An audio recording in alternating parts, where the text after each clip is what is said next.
Yo, what's going on, guys? It's your guy Rudy SKC, and welcome to a brand new video. We gotta talk Pistons today, but before we do so, I want to remind you guys to go down and hit that subscribe button. We're on the road to 100 subscribers by February, and I can only get there if you guys go down and smash that subscribe button. So let's get there together. We're here together as a team, and we're on a journey to 100 subscribers by the end of the month. Now, with that being said, let's talk Pistons, all right? Pistons dropped a game to the Warriors at home at LCA. Probably one of the more hyped, probably the most hyped game in LCA since the Milwaukee game that we got blown out before the play-in. They fall 107 to 104 to the Warriors in an absolute thriller. Now, this game was kind of a snooze fest, let's be honest, for the first three-ish quarters, but those last 5 or so minutes at the end of the game were incredible, right? The Pistons, they were down 18 points. They had made previous stretches and previous attempts at comebacks throughout the game, right? Even in the third quarter, early on in the fourth quarter, but the Warriors kept jamming the door, and we thought they hit the. We thought that was it. We thought that was a dagger when they went up 18 points. I think Steph put them up 18, but the Pistons, and it was Cade Cunningham, just took over the game in those last few minutes. He had, I have this written down. He had 16 points in the fourth quarter. You want to talk about responding to what we talked about, I believe it was 2 games ago, where we said that Cade needs to be better in the fourth quarter because he got, basically outshot by Anthony Simons. Coming back in a game like this, going toe-to-toe with Steph Curry, and he didn't have his best shooting night tonight, but going toe-to-toe with Steph Curry and having the ability to take over a game in the fourth quarter is exactly what you want out of your superstar. And Cade, he almost brought us back. It was an absolutely incredible finish, right? The Pistons, they went on these huge runs, and Dennis Schroeder, he got a couple layups here and there, but Malik Beasley at the end, he had a chance to tie the game up. They were down 18 points with 5 minutes to go when Cade Cunningham said, that's it, I'm taking over this game. They were down 18, and Malik Beasley, with time expiring on the clock, he had a chance to tie the game up. And the entire sequence was actually really cool, right? So this is by the way, this is something the NBA needs to fix. The intentional fouling, in my opinion, is like ruining the game. The intentional fouling when you're up 3 points. Like every single person in LCA wants to see, or not even just in LCA, okay? Let's be honest. Every single person across the United States, if you're watching Pistons Warriors, which, let's be honest, most people are probably watching the college football playoffs right now, okay? But if you're watching Pistons Warriors like me, you want to see someone take that final shot, whether it goes in or whether it doesn't go in. For the sake of entertainment, you want to see that shot. That's why we watch basketball, to see whether that basketball can go through that hoop. And if you're taking that away from the players, I don't know. I mean, I think there's got to be some kind of rule against that. This is something that the NBA is kind of slower to adapt to rule changes compared to other leagues, even compared to the NFL.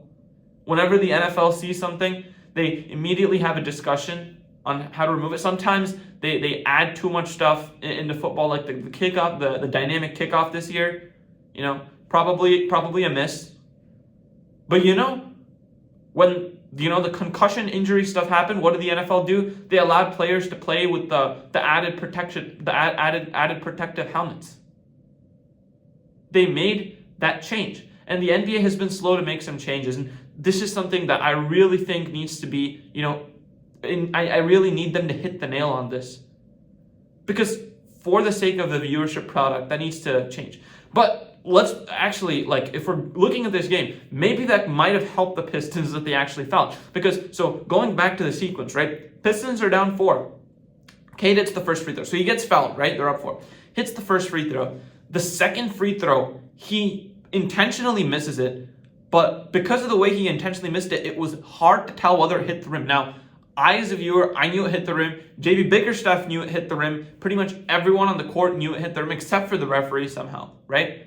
But the referees, they called the timeout. And because they wanted to review it, because the Pistons didn't have a timeout, it actually gave the Pistons to set up and run a play from out of bounds, which, in my opinion, was a blessing in disguise for me. You gave Malik Beasley a good look to tie the game. That's all I can ask for. But another culprit of this, so that's one thing I need the NBA to change. The other thing is, if a team is going to have a successful challenge throughout the game, you have to give them their timeout back. Because you know what, referees? You guys screwed the pooch. If the NBA coach is successful in their challenge, that means you guys screwed up. So guess what? You have to reward them with something, and that has to be the timeout. In this situation, right? I forgot. I think it was Dennis Schroeder, right? He loses the ball, it goes out of bounds, and the referees call it to be Warriors ball when it was pretty clear that it was out of bounds on him. And even on replay, to me, it was super clear. I have no idea why it was taking so long for them to make that call. I'll be very honest. But the Pistons had to challenge that, and they only had one timeout left. So when they challenge it and it's a successful challenge, just because the referee screwed the pooch, the Pistons don't have a timeout. And that could have really hurt us. And in fact, it did, right? It didn't allow us to have the opportunity to be able to, try hit a three, make them, foul them. They go down, hit 2 free throws. Now we call a timeout and we get the ball side out on our side of the court. Now, that ended up happening because, again, the refs kind of double screwed when they thought that the ball might have not hit the rim. But that's, again, something the NBA needs to fix. For the sake of the viewership product, the NBA needs to fix those two things. Okay, so just an absolute thriller to end the game. As a Pistons fan, I couldn't have asked for anything more in those last 5 minutes. Trust me, there's things to get to. And let's just looking at the Warriors side of things. So they started out the season really hot. By the way, I want to mention this. I have watched a lot of Warriors basketball this year and previous seasons, right? So I know to an extent how their games go and kind of the pattern they follow. And for the Warriors, the main thing here was they started out the season hot, but they've been exceptional at blowing leads this year in the fourth quarter, and they almost did it again to the Pistons. So something has to change, right? Something is not jiving in the fourth quarters of these games. Warriors need to fix it. They need to go out, trade for some kind. See, we talked about how Jimmy Butler wouldn't be a good fit on the Warriors. With Steph Curry, with Buddy Hield, with those shooters that Golden State has, Jimmy Butler is a great fit for Golden State, in my opinion. So they need that kind of secondary scorer to help them win, because I'll be honest, I do not see them making any kind of noise in the playoffs if this is the roster that they're just taking forward. So that's my quick piece on the Warriors, right? But absolutely incredible game. Warriors end up winning. Now let's talk about some of the concerns that happened, right? So the Pistons came out extremely sluggish to start this game. If you look at the defensive side of the ball, just before we get to any schematics, their one-on-one defense this game was atrocious in the first half, in my opinion. There were an umpteenth number of times that you saw the ball handler get past the primary defender. And maybe that's because Asar didn't play a lot of minutes in this game, because he's coming back, right? I actually don't know what happened with that, by the way. I don't know why he didn't play any minutes to end the third or the entire fourth quarter, right? But you didn't have Asar Thompson for some stretches, and the defense, the effort wasn't there, in my opinion. I'll be honest, it's not too much of a concern because they look like a team who's on the second night of a back-to-back. And mind you, this is not a back-to-back where both games are in Detroit. This is a back-to-back where the first game is in Brooklyn. The team has to travel all the way to Detroit. In essence, it's pretty much a home game and a road game in the back-to-back. And you have to travel.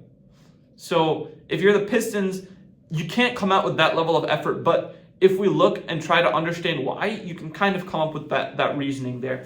But outside of Jalen Duren, there was no effort on the defensive side of the ball. And I want to talk about Jalen Duren here, right? So if I want to pull up the stats, right? Duren had what? He had 8 points and 12 total rebounds. He had 3 blocks and 2 steals. Okay? Those are the stats for Jalen Duren.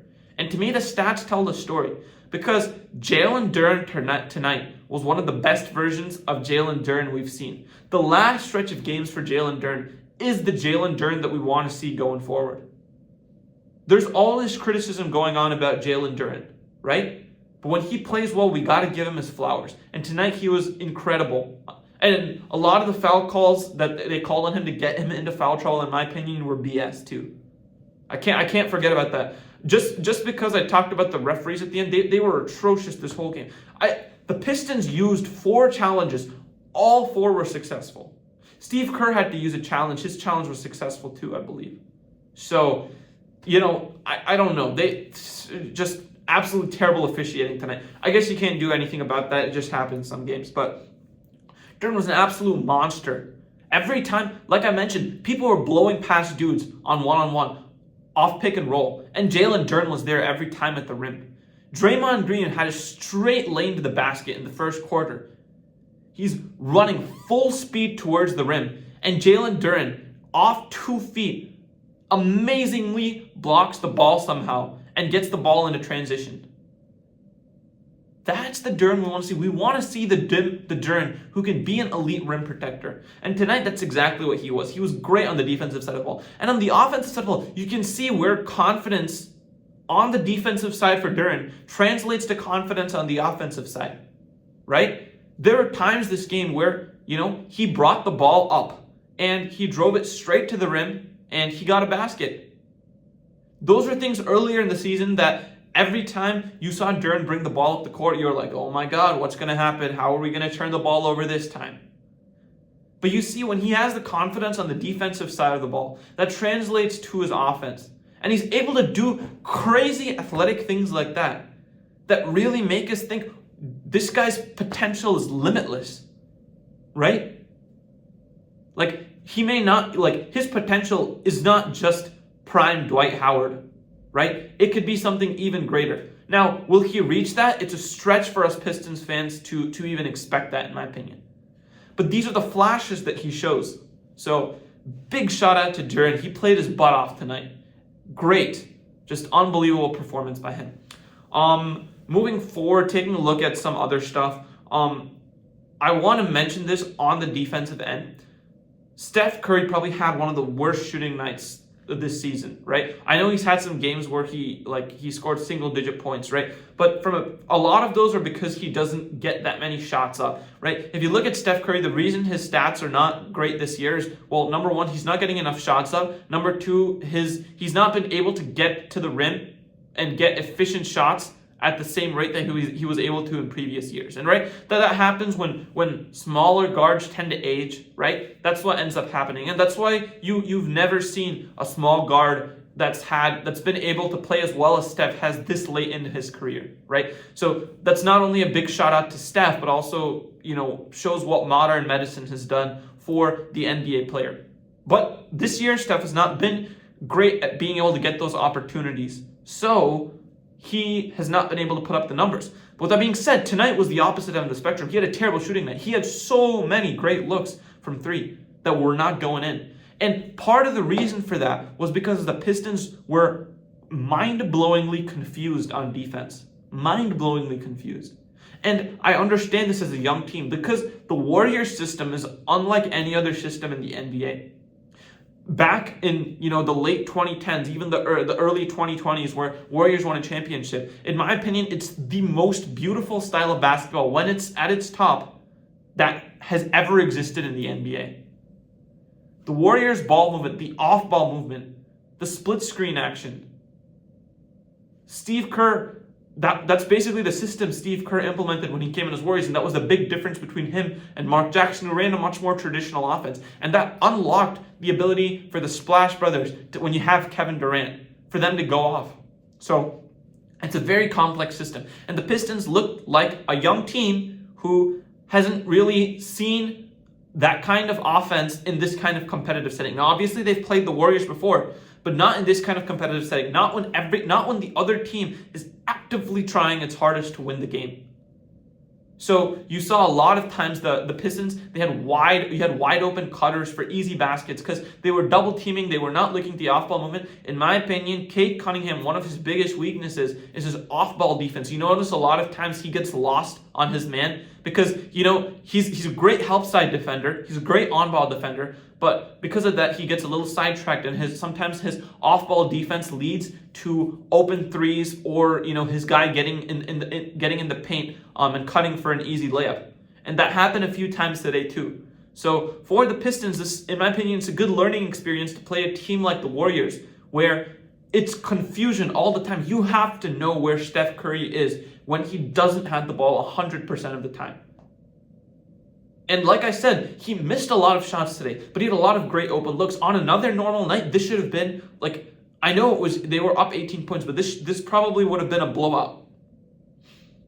So on the defensive side of the ball for the Pistons, in my opinion, this game was a good learning lesson for them moving forward. On the offensive end, so obviously Tim Hardaway wasn't there today, and in my opinion, you kind of saw the effect of Tim Hardaway not being there. Because yes, you had Beasley in the starting lineup, but when Beasley was out of the game, you essentially had Fontecchio running the same role Hardaway runs. And let's be honest, Fontecchio not on the same level as THJ. And you saw the presence, the attention, the gravity that Tim Hardaway Jr. commands. Whether it's for the first unit, whether it's for the second unit, it opens up much more for the offense. Cade was not as aggressive in the first quarter, and part of that was because he was trying to get his teammates involved. Part of that was it looked like he wasn't trying to be as aggressive in the first quarter. But the other aspect of it was that the lane was a lot more clogged in. You saw every time he went in a lane, he basically got a triple team. And when Ron Holland came into the game, you saw how many threes Ron Holland took. Those are the threes that you would normally see THJ take. And he would shoot a decent percentage from them. And even if he didn't, he would command a lot of the attention of the defense because at any moment he can go berserk. So I think you really see the value in having the type of shooters what's his name? I'm forgetting the Pistons. I'm forgetting the Pistons GM. I'm sorry, guys. I'm blanking. But you see what he's done in bringing over shooters like Tim Hardaway and Malik Beasley. Trajan Langdon. There we go. God. Sorry. Don't click off the video. Yeah. So that, in my opinion, is something super crucial that we need. Again, I don't know why Asar didn't play that many minutes in the second half. Maybe I haven't seen the post-game comments by JB Bickerstaff yet, but maybe he kind of tweaked something and so he was out. But we really did waste a horrendous offensive performance from Golden State where they only shot 32% from three. This game, it shouldn't have been close, but the Golden State, they were missing a lot, and the Pistons in the fourth quarter, they were able to turn it on. It wasn't just Cade Cunningham taking over the game in those last 5 minutes. It was also on the defensive end of the ball. They were playing with an intensity that they hadn't been doing before. Yeah, you gave up the one off the split screen action. You had an easy dunk to Trayce Jackson-Davis. And you had Dennis Schroeder, who had some layups, but they were contested layups. He had to get them up and over Duren. You're gonna have to live with those shots, right? You can't play 100% unbelievable defense at all times. Those are shots that you're gonna have to live with. So for the Pistons, they played like a team who is on the second night of a back-to-back. That's one. And also a team who has not seen this kind of Golden State's offense in this kind of competitive setting before. And that's why they ended up losing the game. And obviously it's a bummer they lost because, LCA was buzzing today. You had Brad Holmes in the room. You had Amon-Ra St. Brown. You had Jahmyr Gibbs. You'll love to get a win for the fans. But sometimes you get the short end of the stick, man. Sometimes you get the short end of the stick. And with it being the second night of a back-to-back, that really, in my opinion, hurt the Pistons. But so far, even everything I mentioned is not the main reason the Pistons lost. They should have still won the game. But look at the offensive rebounding battle, and that was, to me, the most absurdly ridiculous thing. The Warriors do not have anyone over 6'9" on their team, right? Maybe Looney's 6'10", right? Trayce Jackson-Davis is not the tallest center. Draymond Green is 6'6", 6'7", same height as Cade. Their offensive rebounding was 15-7 for the Pistons, and that absolutely cannot happen. And you'll look and say, oh, that means Duren and Stu didn't do a great job rebounding. No. They were doing as much as they could in the paint. The Warriors players, and this is something that Jerry Stackhouse has brought into this team this year. This is something that Mike Brown had instilled into this team in the past iterations of the Warriors where we've seen them win NBA championships. And that's that it's not just the center. the wings and the guards have to offensive rebound. They crash the glass every time. And you saw that on so many occasions where you had someone fly in from the three-point line because the guards were not blocking out. And they tipped the ball back. And for the Pistons, again, this is a learning experience. But to me, that's something that cannot happen. You cannot get out-efforted by a team on your home court. And if you lose the offensive rebounding battle like that to a team that has significantly shorter players, to me, that's a lack of effort. And the Warriors, this isn't unique. The Warriors are one of the best offensive rebounding teams somehow in the NBA because they preach that in their philosophy. But to me, for how the Pistons are built, the culture that they're building, those things cannot happen moving forward. So to me, I'm going to chalk it up to it being a back-to-back, right? But the split screen action thing on the defensive end, that's okay, right? That's probably something that, it's confusing. The off-ball movement is confusing. But offensive rebounding is something that you cannot let yourself get beat by, especially to a team who you have a significant height advantage on. So that's the main reason the Pistons ended up losing. The amount of second chance opportunities for the Warriors was just absolutely ridiculous. Going to the fourth quarter, right? Before the Pistons had that crazy comeback in the last 5 minutes, they were like making a semi-comeback, right? They were down 15 in the third quarter, and they brought the game down to 4 with about 8 minutes left in the fourth quarter. And what happens there is J.B. Bickerstaff sat Cade down for just a quick 2-3 minute blow. And during that time, guess who? Isaiah Stewart, Draymond Green, and Ron Holland got into a kerfuffle. Who didn't have that one on their bingo cards? Who didn't see that one coming? And to me, in that instant, Draymond Green got into the head of the young Pistons. You saw the experience. You saw the guile with a guy like Draymond Green, who's been in so many finals, who's been in so many situations, who's had to scrape to be one of the greats in the league with his frame, playing the position that he does, playing the way that he does. You saw the guile of Draymond Green. He got into Isaiah Stewart's head. He Isaiah Stewarted Isaiah Stewart. And that's purely because of experience. But you saw Stu, he had some easy shots in the paint that, even if he doesn't normally make it, they're at least normally closer than the way he was missing. Ron Holland, he tries to get all aggressive on Draymond, offensive foul. Draymond, he gets in transition, he gets a dunk, he's celebrating, even earlier in the game, the Warriors, I forget exactly who it was, but Isaiah Stewart got pissed off trying. It should have been, by the way, a delay of game on the Warriors, but again, the referee's terrible. But Isaiah Stewart gets agitated for that. The reason that the Warriors were able to go up 18, it wasn't because they were playing unbelievable. It was because of their offensive rebounding and because they were able to get into the young Pistons' heads. And the Pistons needed Cade Cunningham, Cool Icewood Cunningham to come into the game, to get everyone back on track, and to lead an almost insane comeback that just fell short. So to me, that's a situation that cannot happen going forward, right? I understand it's a young team. And I understand it's young players, and they're going to make mistakes, and you're going to lose the games because of that. But these are the type of learning opportunities that you want to see for them. You want to see next time the Pistons have something like this, right? The next time you have a Draymond Green or a Patrick Beverley, a type player, trying to agitate you in the fourth quarter. You can't let it get in your head. And you saw how Cade Cunningham responded, and to me, that's the sign of the leader. Someone who's able to rally his troops in time of crisis. And someone who's able to put his team in the best position to win, and that's what Cade Cunningham did. And he needs to do that throughout the game, in my opinion. Like, I honestly don't care. Like, just as a pure Pistons fan, as a lover of Pistons basketball, as a lover of Cade Cunningham's game, he should be aggressive from the get-go, because when he turns it on, guys, I'm telling you, there are not that many better players in the NBA than Cade Cunningham. The list is really small. When Cade Cunningham wants it, he can get any shot he wants. You saw it. They put Draymond Green on him in the fourth quarter. Cade went in, he got to his mid-range, and he got his bucket.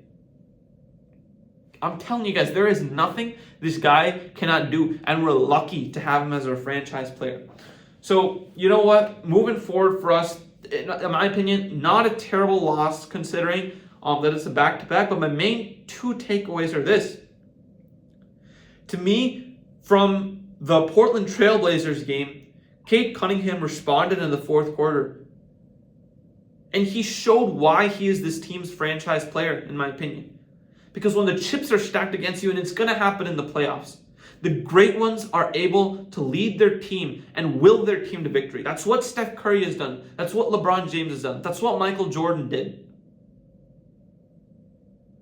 And Cade Cunningham is showing you the ability to do that. So as a viewer, as a fan, as just a fan of basketball in general, how are you not entertained by this guy? How are you not able to say that this guy has the potential to, in the next 2 to 3 years even, become a top 5 player in the league? Because in my opinion, that's what he's showing you game in and game out. And it's the final ascension. It's the final ascension to becoming a superstar, is that ability to just take over a game whenever you want to. And that's exactly what Cade Cunningham is doing.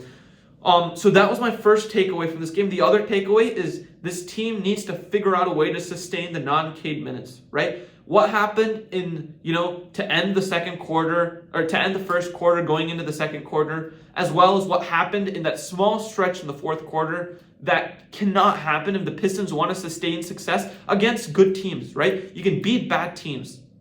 This team has shown that they can beat bad teams now. But if you truly want to be a contender, like how I personally think that this team, not a contender for the NBA championship, obviously, that's a ridiculous expectation. But I'm saying a contender to win the first playoff series against an NBA team.